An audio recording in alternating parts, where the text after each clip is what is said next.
إن في خلق السماوات والأرض واختلاف الليل والنهار لآيات لأولي الألباب الذين يذكرون الله قياما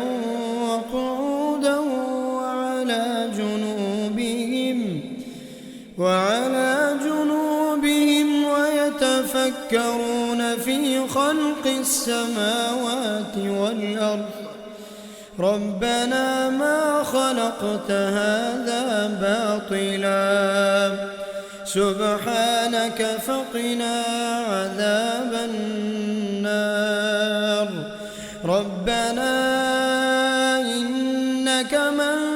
تدخل النار فقد أخزيته وما للظالمين من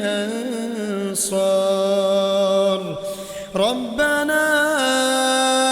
إننا سمعنا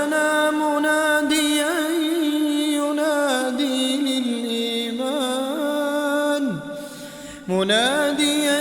ينادي للإيمان أن آمنوا بربكم فآمنا ربنا فاغفر لنا ذنوبنا وكفر عنا سيئاتنا ربنا فاغفر لنا ذنوبنا وكفر عنا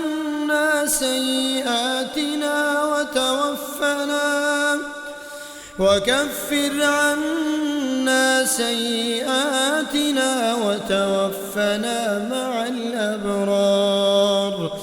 ربنا وآتنا ما وعدتنا على رسلك ولا تخزنا يوم القيامة إنك لا تخلف الميعاد فاستجاب لهم ربهم أني لا أضيع عمل عامل منكم من ذكر أو أنثى بعضكم من بعض فالذين هاجروا وأخرجوا من ديارهم وأوذوا في سبيلي وقاتلوا وقتلوا لأكفرن عنهم سيئاتهم ولأدخلنهم جنات تجري من تحتها الأنهار ثوابا من عند الله والله عنده حسن الثواب.